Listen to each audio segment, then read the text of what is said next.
प्यारे बच्चों, स्वागत है आपका एलबीएसएस के लेक्चर क्लास में। आज हम लोग जानेंगे पाउली का पुर्जन सिद्धांत। तो बच्चों, ऑस्ट्रियाई भौतिक वैज्ञानिक पाउली ने 1925 में यह अपवर्जन सिद्धांत प्रस्तुत किया था। उनका यह मानना था कि किसी परमाणु में किन्हीं दो इलेक्ट्रॉनों की चारों क्वांटम संख्याओं का मान एक समान नहीं होता।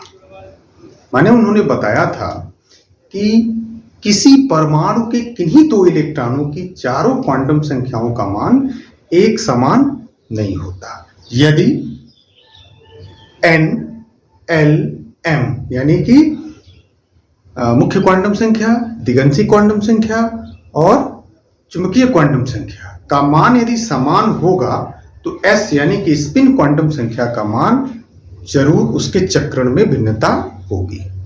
ठीक है, अर्थात उनमें इलेक्ट्रॉन परस्पर विपरीत दिशा में चक्रण करेंगे। तो चलिए लिख लेते हैं इसको।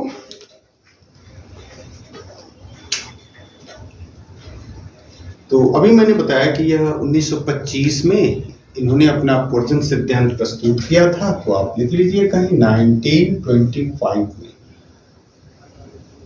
प्रस्तुत किया था। ठीक है, किसी परमाणु के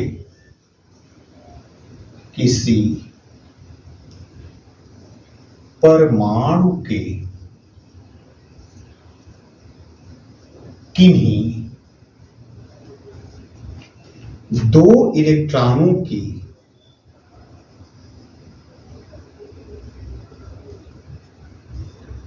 चारों क्वांटम संख्या, हम लोग n से l से m से s से इंडिकेट करते हैं, चारों क्वांटम संख्या का मान एक समान नहीं होता। ठीक है, चारों क्वांटम संख्याओं का मान एक समान नहीं हो सकता या होता नहीं होता। ठीक है, उदाहरण के लिए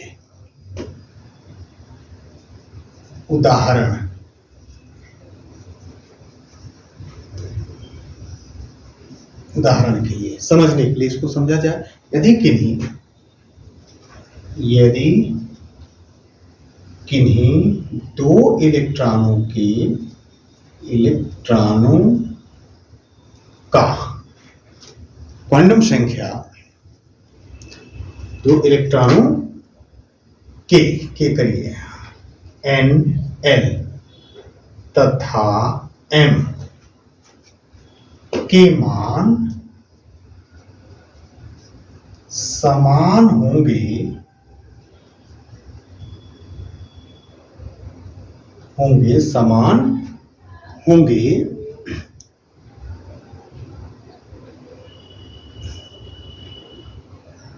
तो उनकी S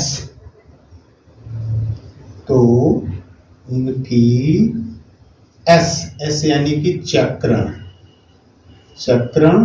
क्वांटम संख्या, S यानी चक्रण क्वांटम संख्या का मान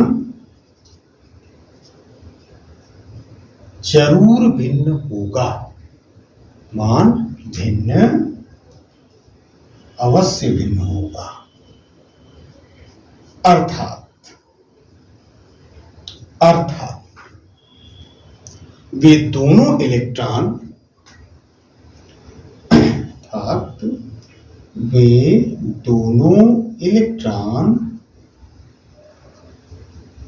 परस्पर एक दूसरे से विपरीत दिशा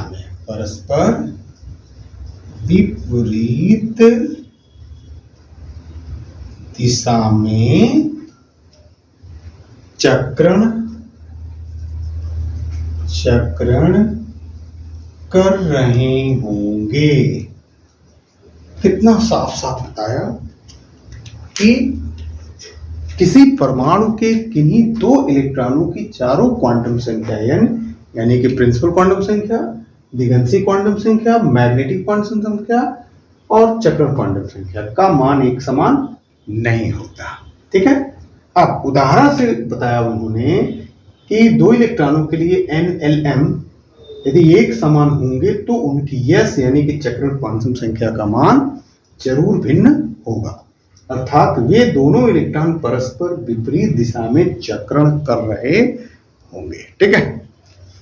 अतः अब यहां पे बच्चों कुछ चीज समझना है इसको। अतः इस नियमानुसार एक कक्षक में अधिकतम इलेक्ट्रॉन्स की संख्या 2 हो सकती है। अतः इस नियमानुसार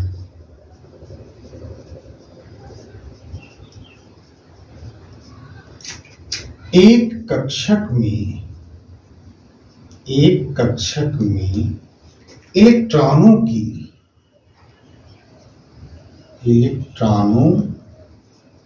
अधिकतम संख्या कितनी होती है? 2। अधिकतम संख्या कितनी होती है? 2 हो सकती है। 2 हो सकती है, ये बात आपको जरूर याद रखनी है। अब यहां एक खास बात और है कि 2 इलेक्ट्रॉन हो सकती है, वो भी विपरीत चक्रण में। ये भी लिख लेंगे, विपरीत चक्रण में। विपरीत चक्रण में यानी कि दोनों इलेक्ट्रॉन होंगे तो, लेकिन दोनों विपरीत चक्रण में होंगे। अब यहां पे यह सीखना जरूरी है कि विपरीत चक्रण में का क्या मतलब है। तो बच्चों जैसे मान लिया मैंने एक कक्षक बनाया, ये इसमें 2 इलेक्ट्रॉन होते हैं, तो हम दोनों को ऐसे और ऐसे कभी भी नहीं रख सकते, यह गलत होगा क्योंकि वो विपरीत चक्रण में होते हैं। मतलब वो न ऐसे हो सकते हैं, न वो ऐसे हो सकते हैं। ध्यान दीजिएगा, न वो ऐसे हो सकते हैं, न वो ऐसे हो सकते हैं। तो फिर होंगे कैसे? तो विपरीत चक्रण में, मतलब वे ऐसे, यानी कि एक कक्षक में एक क्लॉकवाइज तो दूसरा एंटी क्लॉकवाइज के रूप में होगा। इस सीक्वेंस में ये हो सकते हैं, ऐसे ही आपको समझना है। या इसे हम ऐसे भी बना सकते हैं। ये कोई जरूर नहीं है कि पहले क्लॉकवाइज ही, आप पहले एंटी क्लॉकवाइज बना लो, ये ठीक है, और ये ऐसे, ठीक है। जबकि ये वाला दोनों क्या है, ये भी गलत है, ये भी मेथड गलत है। हमेशा वो विपरीत चक्रण में होते हैं। ये देखिए ध्यान से, विपरीत चक्रण का मतलब एक क्लॉकवाइज में और एक एंटी क्लॉकवाइज में। तो हम दोनों को क्लॉकवाइज में नहीं दिखा सकते, दोनों को एंटी क्लॉकवाइज में नहीं दिखा सकते। तो हमारा सही लिखने का, बनाने का तरीका यह होगा। ठीक है। तो हमने क्या सीखा?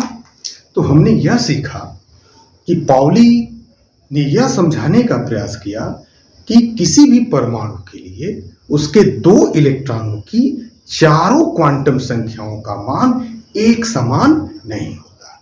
यदि दोनों इलेक्ट्रॉनों के लिए चारों क्वांटम संख्याओं में n का मान, l का मान, m का मान यदि समान होगा तो s के मान में जरूर भिन्नता होगी। और वह भिन्नता कैसे होगी? तो ऐसे, क्लॉकवाइज के रूप में, एंटी क्लॉकवाइज के रूप में। ठीक है। तो ये पाउली ने बताया था। अब हमें यह जानना होगा कि यह नियम, जैसे हाइड्रोजन परमाणु में हम लोग देखते हैं कि उसमें सिर्फ एक इलेक्ट्रॉन होता है, तो सिर्फ एक इलेक्ट्रॉन होता है, तो आप बताइए क्या वहां पे पाउली का पोर्सन नियम को समझाया जा सकता है? बिल्कुल भी नहीं। तो इस पॉइंट को हम लोग नोट करेंगे। यह नियम हाइड्रोजन परमाणु में नहीं समझाया जा सकता। तो हम यहां नोट कर लेंगे, यह नियम हाइड्रोजन परमाणु में नहीं समझाया जा सकता।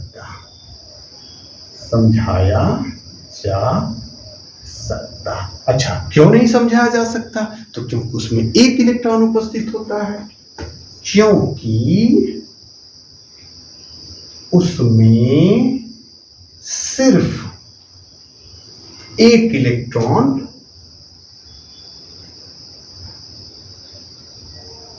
उपस्थित होता है। ये बात आपको याद रखनी है, ठीक है। हाइड्रोजन के द्वारा इस सिद्धांत को नहीं समझा सकता।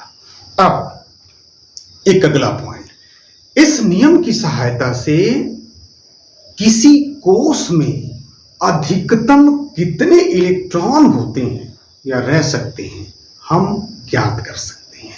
तो लिख लेंगे, इस नियम की सहायता से किसी कोष में, इस नियम की सहायता से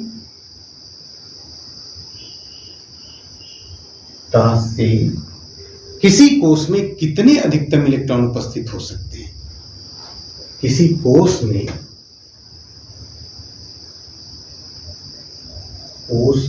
अधिकतम इलेक्ट्रॉनों की संख्या ज्ञात की जा सकती है। अधिकतम इलेक्ट्रॉनों की संख्या ज्ञात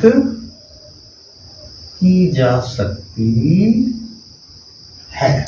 यहां पे हमें याद रखना होगा, इस नियम में कुछ इंपॉर्टेंट बातें हैं।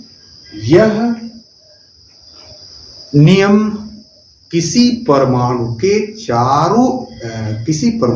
किन्हीं दो इलेक्ट्रॉनों के लिए चारों क्वांटम संख्याओं का मान एक समान नहीं होता, यह बताया, ठीक है।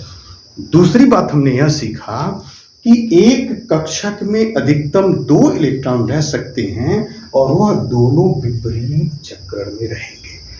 कभी भी भूल कर भी इस सीक्वेंस में, माने दोनों को क्लॉकवाइज, दोनों को एंटी क्लॉकवाइज में नहीं बनाएंगे, ठीक है। या तो आप इस सीक्वेंस में रखेंगे या तो इस क्रम में आप रख सकते हैं, ठीक है।